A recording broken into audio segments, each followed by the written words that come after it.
Journalism is dead. There was a guy, he played the role as president, a little boy of nothing, a little clown from Arkansas. The Slick Willies are running this country. It's gone down to crap. This little slime ball is worth like $120 million now. And I'll tell you what it was, because we're going to talk about the economy and Trump. I'm pro-tariff, because once upon a time, before the slime ball, he gave us NAFTA. Get them jobs out of America. You don't want manufacturing jobs. Go bring them to Mexico. You get cheap labor, all right? This is the Bill Clinton that brought China into the World Trade Organization. Go back to 2000. They get in officially 2 weeks after 9/11. 10% of Chinese 18-year-olds went to college. Today, 70%. Why is this important? There's going to be a dot-com bust. China's going to lead the world in AI. Going back to Bill Clinton, $120 million bucks. You could hear this guy BS for free. He gets $300,000 plus an hour when he bullshits like to Goldman Sachs gang. These are payoffs. Madeleine Albright on 60 Minutes, is the price of 500,000 Iraqi children under the age of 5 worth the price? Yes, it is, she said. That's Bill Clinton bombing Baghdad, putting sanctions on it. Every time he got caught with his pants down, bombs away over Baghdad. This is the little slime ball that gave us the Federal Communications Act in 1996. There were thousands of independent radio stations, TV stations, newspapers. Nope, no more. 6 companies control 92% of America's media. Let's go back to January. What's a DeepSeek? Nobody heard of it before. Oh yeah, an AI thing that, no, it didn't cost us $100 million to do it. It only cost us $6 million. And we don't need those big chips. And now Chinese AI is the most used in the world. Trends are born, they grow, they mature, reach old age, and die. The AI trend is only born 3 years ago, 2022. You don't invest all your money in the first companies that were just invented. China's going to take it over just for the reasons you're saying and I'm saying. And again, the whole world is AI addicted and high-tech addicted. Opportunity misses those who view the world through the eyes of their profession, is one of our trend forecasting sayings. You have to look at what's going on geopolitically. You have to go look at what's socioeconomic, high-tech science, technocracy, AI, on and on. They call themselves the paper record, the New York Times. I call them the toilet paper record. This is Sunday's business section. Look at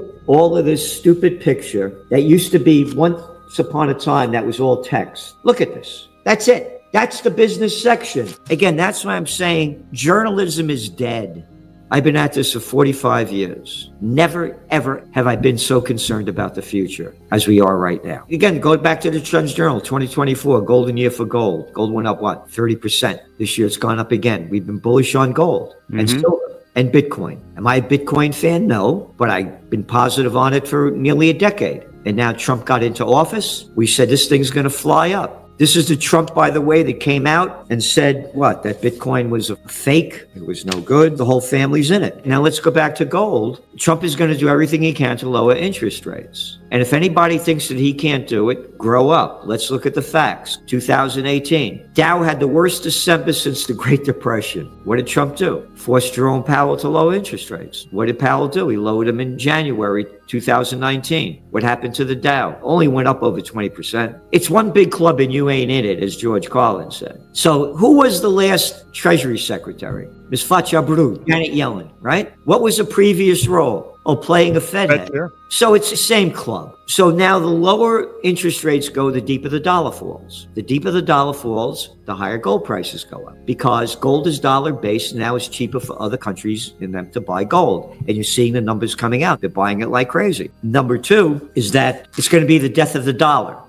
Much of the world has had enough of the United States geopolitical and economic hegemony. Let's go back to the dollar. The dollar had its worst year this year since 1973. What happened in 1973? Oh, they took us off the gold standard. Oh, what else happened? Oh, the Yom Kippur War, where the Arabs cut off the oil supply and the price of a barrel of Brent crude quadrupled. That's how the dollar's going down. Again, the lower the dollar goes, the higher gold prices go. You're talking about quality going down. Again, read your Trends Journal. Look at the obesity rates, ultra-processed foods. It's an ultra-processed country. Look what the people look like. When I was a young guy, there was this thing called the Barnum and Bailey Circus. Step right up, step right up. They went out of business. You know why? You don't have to step right up, step right up. See the fat man, see the tattooed lady, see the lady with the beard. They're out in the street everywhere. Oh, that's the other thing that's happened. Walmart is the people that made the Clinton boy. Back in late 70s, early 80s, there was a movement, a guy from, I think it was New Hampshire, trying to stop Walmart from taking over the country. Back in the day, there were antitrust laws, and we had what they called hardware stores, stationery stores, drug stores, shoe stores, grocery stores. Now they're all chains. Again, I was the assistant to the Secretary of the New York State Senate. I worked on major political campaigns in Westchester County. I was the chief government affairs specialist for the chemical industry. I was killing environmental legislation at the height of the environmental movement back in the 1970s. But I was on the other side. That's why I know what I know. I have a picture of me when I put on a brunch for Ronald Reagan 2 days before he's announcing he's running against Gerald Ford.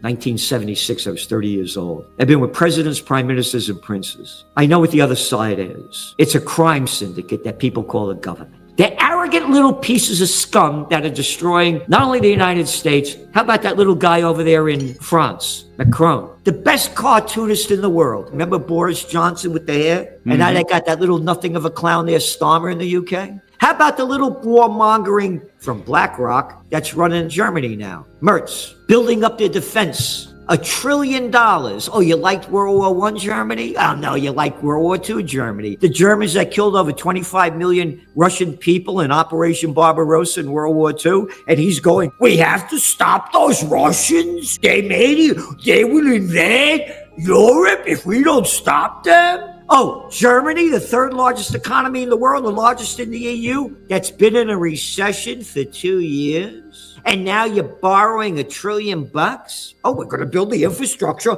so they can hold the tanks. All right? That's who's running the world. Where are the people to stop this? They've lost their fight. Most of the world is still in kindergarten listening to these little clown boys and girls. Yes and no. Again, the last time he did it, the Dow went up 22% in 2019. And then you get more M&A, merger and acquisition activity. The bigs buy up more because they got cheap money. And you got to bring down the treasury yield. That's the big one, because you're looking at mortgage rates is still about 6.8, and there's a real slowdown in the housing market, and they need to boost that up. Trump is only interested in bringing up the economy. He's going to do everything to do it. But again, there are the wild cards. I've been at this for 45 years. You know, I don't know if people know that some of my books, trend tracking, far better than Megatrends, Time Magazine. Trends 2000, international bestseller. Never before, every year we do top trends. One of the top trends this year was the Trump card and the wild card. You got to look at the Middle East war. Remember, this is Trump, by the way. Hey, you elect me, I'm going to end that Ukraine war in 24 hours, all right? Hey, now that I'm elected, before I get into office, I'm going to end that war, all right? And how about you full of crap? This is the guy that bombed Iran. This is the guy that said we're going to annihilate the Houthis. This is also the guy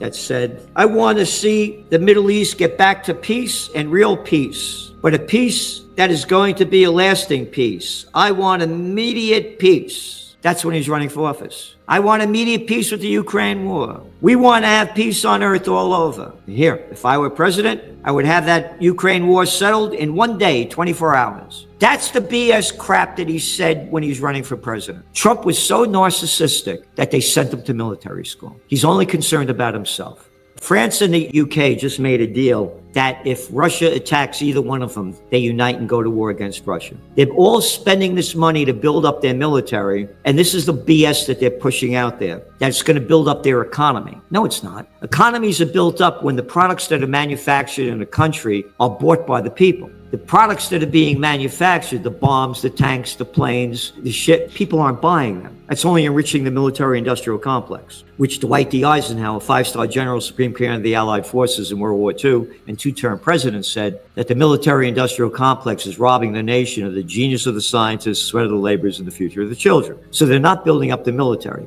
Number 2, that we write in the Trends Journal, what are you wasting your money for building this stuff? You go to war against Russia, it's going to be nuclear annihilation. Again, I told you, one of my books, Trends 2000, international bestseller, they brought me to Virginia Military Institute back in 2000 to talk about new millennium warfare. Now remember, this is before drones and all of that. I said there's going to be new millennium warfare. The armaments that are being made today are going to be useless in the next war. And you're seeing it with all the drones and on and on and on. So they're wasting this money. If they go to war against Russia, Russia is the most advanced military technology in the world. Their hypersonic missiles, on and on and on, and their nuclear weapons. It'll be the end of life on Earth. But let's be stupid. I'm going to build a bunker, so if a nuclear bomb goes off, I'm in the bunker. Oh, life will be wonderful after that, won't it? How stupid could you be? I'm telling you, it's a waste of money and it'll accomplish nothing. The United States is a country of 347 million people, and we have a world population of 8 billion. So they've had enough. We became the country that our founding fathers fought against. Go back, the sun never sets on the British Empire. We slaughter people all over the world. I don't want to hear this royal family crap anymore. Shove it. If they were Italian, they'd call them a mafia. So anyway, all the wars that the UK was fighting in the world after World War I, what happened? The pound went down, the dollar went up because they lost all their money fighting all these wars. America's become the same country. We're fighting all these. Oh, Trump, the liar that told us about peace. What do we got, $1 trillion defense budget now? How about putting $1 trillion into building this third world infrastructure that we got over here? The roads, potholes everywhere. The bridges are crap. The roads are crap. What, Amtrak? How about Amcrap? Oh, look at the trains they have in China. Bureaucrats, by the way, the lowest pieces of crap around. Bureaucrats, I call them. These are people that can't get a job in the real world, suck into the political system, and become the most arrogant. It's a crime syndicate. And in America, it's not going to change to me unless we have a new third party. These clown boys like Trump, hey, I know this, I know everything, right? You don't do that. You bring in the top people in those top fields. And again, I thought Trump would lose. And the midterm elections in 2022, the Democrats beat out the Republicans because of the abortion issue. I thought that was going to be an issue again. It wasn't. And number two, I thought the I hate Trump people would come out and vote, and they didn't. But now you're seeing the hatred that a lot of people have for him. And again, I support tariffs. I can't stand his war policy. Go back to your Trund's Journal, 2017. He passes the tax law, right? I'm going to cut the taxes back on the corporations. And you know what they're going to do? They're going to use this money for capital improvements. We're going to create jobs in America. No, they didn't. 2018 was the biggest year of stock buybacks. And according to the Tax Policy Center, the 1% got 64% of Trump's tax breaks. His last one, same thing. The 1% of people making over $663,000 a year got most of the benefits from Trump's last tax plan. So he's only for the rich.